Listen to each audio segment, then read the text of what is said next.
В эфире интеллектуально-познавательный телеэкранерудит. С вами Рамзан Абуев. Ассаламу алейкум, друзья. Сегодня в гостях учителя столичных школ Мадина Шамилева и Амнат Касаева.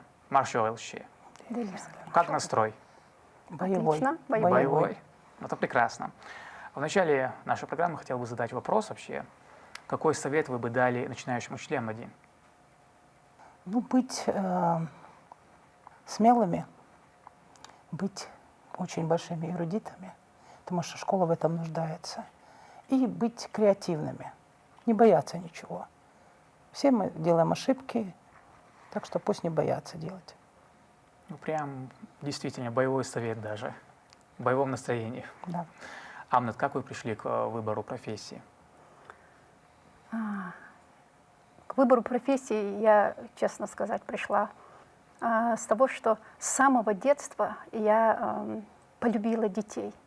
Имеется в виду, мы в детстве играем в куколки, в школу, в доктора, там, в директора школы, и вот выбрала я для себя именно профессию учителя. А вот когда я уже пошла в школу, меня больше всего привлекло внимание учителя.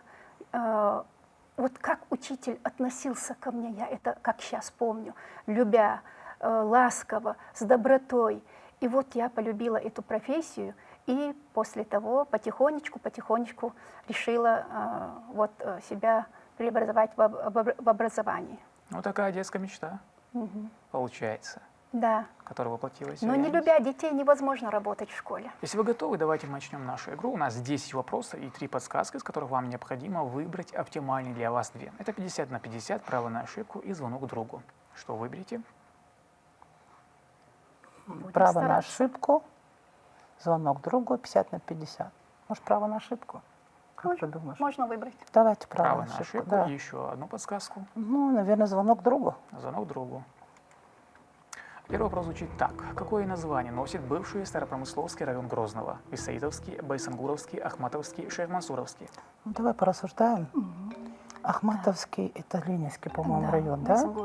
Байсангуровский, это у нас, получается, Октябрьский район. Октябрьский, Шейх-Мансурский, это заводской район. Висаитовский. Висаитовский. Мы думаем, это Висаитовский. Район был образован в 1936 году под названием Старопромышленный. Затем название трансформируется в Старопромысловский. В результате опроса населения 29 декабря 2020 года Грозненская городская дума приняла решение о переименовании района Висаитовский в честь Мавлида Висаитова. Ранее он назывался, конечно, Старопромысловский. Второй вопрос. Где устраивали машикули? Над дверью, на фортификациях, охраняющих стратегические дороги, в местах, где проходила торговля для защиты купцов, на смотровых площадках. Ну вот смотрите, вот, например, места, где проходила торговля для защиты купцов, если это было как бы типа балкончиков, тут никакого отношения не имеет. Вообще нет. На Там фортификациях, охраняя стратегические дороги, это больше военное. Это тоже не относится. На смотровых площадках тоже, наверное, скажем, над дверью, потому что балкончики были расположены больше над дверью. Ну, скорее всего, тогда. Ответ А. Машикули всегда устраивали над дверным проемом для того, чтобы исключить возможность приближения к двери противника с целью поджога. Дверной проем был всегда довольно узким и низким. Он обычно располагался с более недоступной стороны, что значительно усложняло применение сенобитного орудия. Кроме того, со внешней стороны дверной проем был значительно уже, чем с внутренней, и тем самым прикрывал края двери. То есть это чтобы они могли, в принципе, выливать при приближении врага смолу. Понятно. Третий вопрос. Закончите пословицу «Без брата брат, что сокол без крыла, головы, свободы, гнезда». Без крыла. Без крыла. Да, ответ без крыла. Ты считаешь, что без крыла? Мгм. Хорошо, я соглашусь, но мне кажется, без гнезда больше. Без брата брат, что сокол без крыла. Абсолютно верный ответ. Данная пословица показывает, насколько важен столь близкий родственник для жизни, так брат, насколько братья опираются на помощь друг другу в жизни. Четвертый вопрос. Что закрепляет первый пункт первой статьи Конституции Чеченской Республики? Чеченская Республика есть демократическое правовое государство в составе Российской Федерации. Территория Чеченской Республики является единой и неделимой и составляет неотъемлемую часть территории Российской Федерации. Источником государственной власти в Чеченской Республике является ее народ, являющийся частью многонационального народа России. Человек, его права и свободы являются высшей ценностью. Человек, его права и свободы являются высшей ценностью. Ну, это в Конституции не только Чеченской Республики, это Конституция России, да и, в принципе, Конституция всех стран Ну, Чечен- демократических. Территория Чеченской государств. Республики является единой и неделимой, составляет неотъемлемую часть территории Российской. Ну, это, знаете, не столько Конституция, это просто как констатация факта. А вот Чеченская Республика есть демократическое правовое государство. Это да. В составе Российской Да, в составе Федерации. Российской Федерации. Ответ А. Да. Конституция Чеченской Республики, основной закон республики в составе Российской Федерации, состоит из преамбулы, 2 разделов, 9 глав и 112 статей. И первый пункт первой статьи гласит, что Чеченская Республика есть демократическое правовое государство в составе Российской Федерации.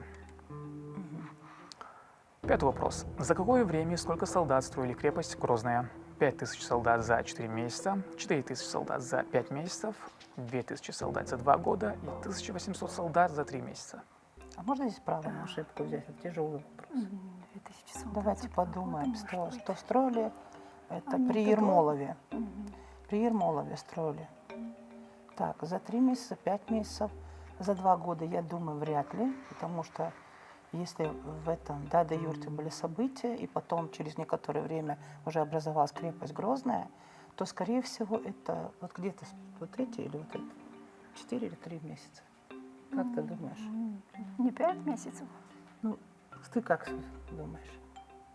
думаю, 5 месяцев. 5 месяцев. 400 солдат за А мы 5 можем право месяцев. на ошибку Да. взять? Возьмем право на ошибку? Ну, возьмем. Давай. Право на ошибку и ваш ответ. Так, за 5 месяцев. Так, ответ Б. Это немного неверный вариант, поскольку верный вариант А. Крепость должна была закрыть чеченцам выход на равнину через прилегавшие между двумя горными хребтами Ханкальское ущелье. И постройкой занимались 5000 солдат и строили они в течение 4 месяцев. Они справились за 4 месяца, возведя крепость в форме правильного шестиугольника, окруженную глубоким рвом шириной 20 метров и земляной насыпью выше человеческого роста. Мгм. Хорошо, мы теперь будем это знать. Шестой вопрос. Первый чеченский ученый-математик. Аднан Хамзаев, Саид Ахмед Исраилов, Райком Дадашев, Ибрагим Керимов. Я знаю, что он был в этом в советское время при власти. Вот то, что он, Ибрагим Керимов. Ибрагим Керимов, он был преподаватель в нефтяном институте. Он был преподаватель в нефтяном институте. Аднан Хамзаев.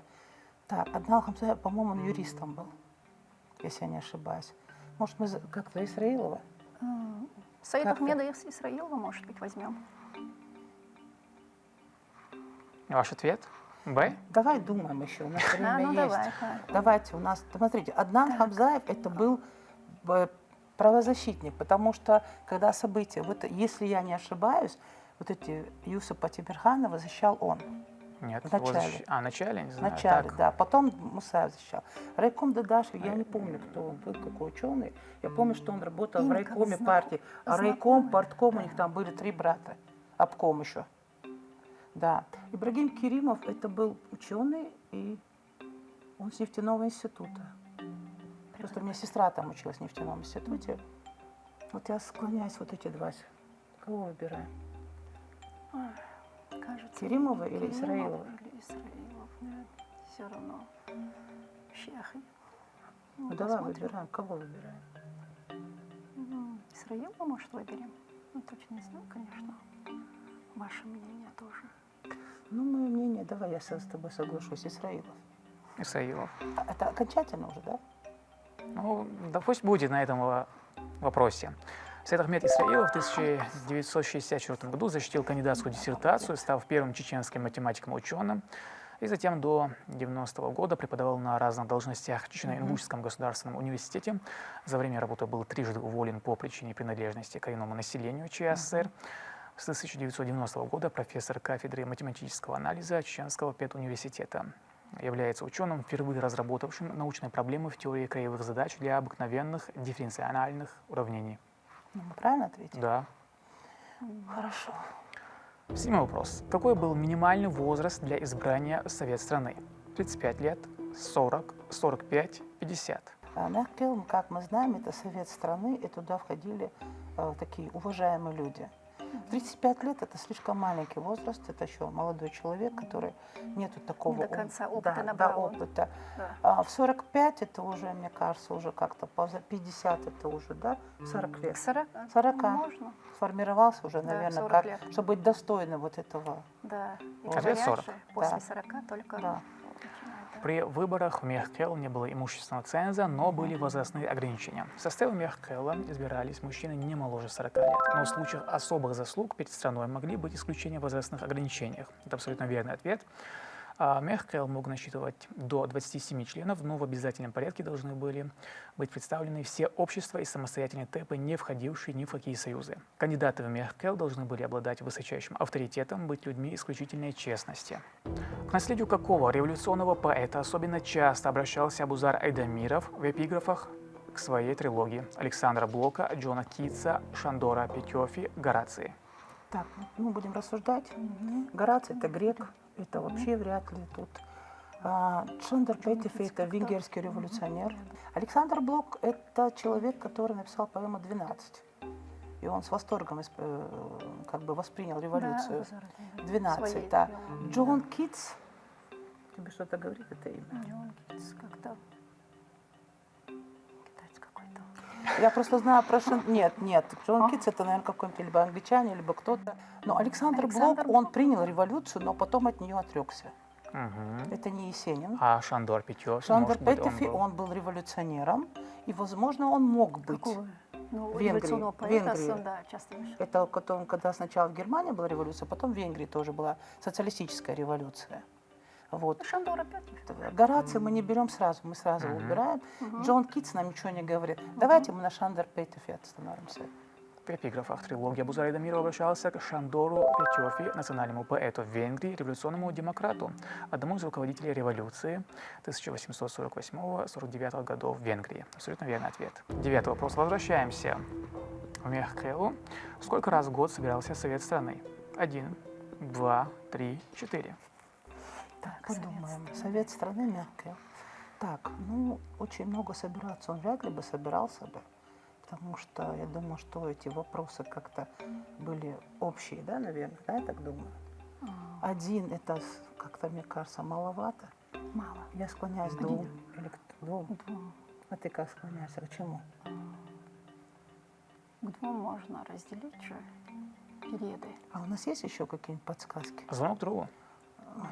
Нет, вряд ли. У нас этот друг не ответит на этот вопрос. Мы тогда сами попробуем. И ваш ответ? Год. 2 раза тоже не хочу.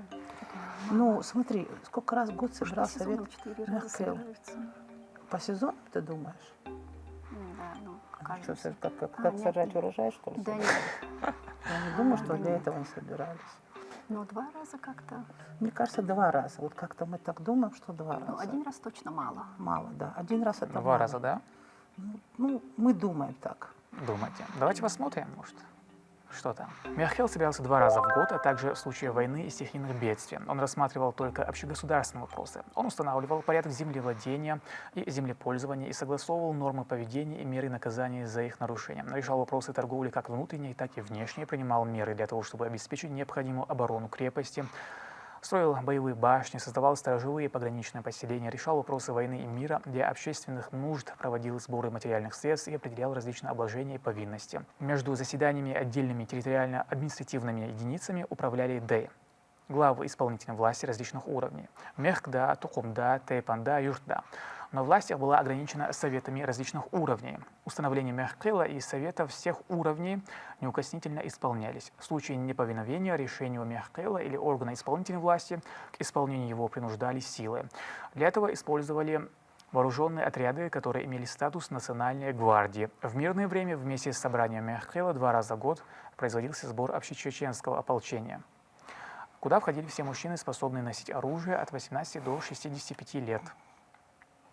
Такой длинный ответ. Ну, Но мне интересно. кажется, Ну, да. очень интересно, Он да. интересный, мы узнали там, что у них подразделения были. И 10-й финальный вопрос. Как вы думаете, про что он будет? Какие догадки? Литература Литература? Нет, про республику, может быть. или про нашу современную? 10-й вопрос. Кто основал первую на чеченском языке газету? Саид Бей Арсанов, Саид Бадуев, Ахмад Нажаев, Магомед Мамакаев. Так, рассуждаем. Магомед Мамакаев был писателем. Вряд ли он создал. Да. Сайдбей Арсанов это тоже, кстати, был. Так, может, Бадуев? Бадуев, Саид Бадуев, может. Вот я так склоняюсь. Так, давай спросим. Чеченская газета, это был 24-й год, правильно же? Серло Серло, газета, да, 24-й 23-й. год. А? 23. 23-й. Так, Магомед Мамакаев, он был позже. Попозже, да. Так, Ахмед Нежаев, Ну, я больше склоняюсь Саид Бадуев. а Арсанов. Тоже. Ну, более. Ну, Саидбей Арсанов тоже мог, потому что Саид Бадуев, он, по-моему, не позже был Саид Бадуев. Как ты думаешь? Все-таки я склоняюсь, наверное, Саид Бадуев. Саид Бадуев? Да, точно не могу сказать, конечно. А вот у нас два вот вопроса. Вот мы думаем, кто Саидбей Арсанов или Саид Бадуев. Может быть, так, Нашаев, он тоже. Нашаев, он был, по-моему, позже. Это все-таки 23-й год. Это как раз советская власть, когда была только-только.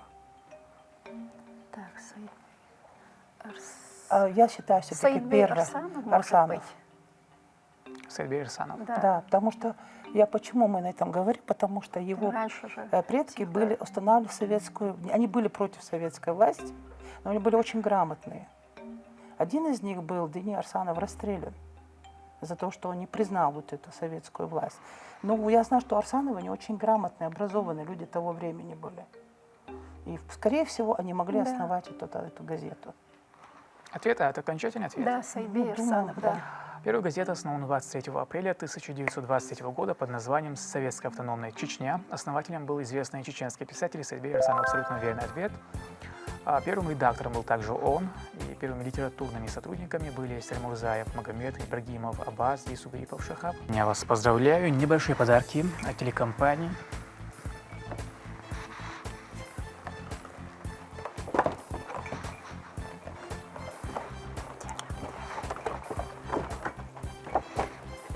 Спасибо большое.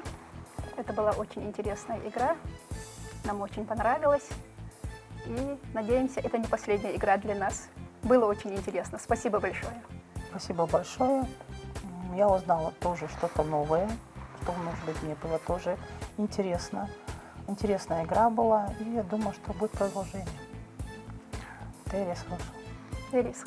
Анна Томадин, я признателен, что вы приняли приглашение, пришли. Гол, что вы победили. Делайс Хилшиндал и Абертию. Ириса. Это была интеллектуально-познавательная телекоэрудиция. С вами был Рамзан Абуев, Адикюэл Маршайл.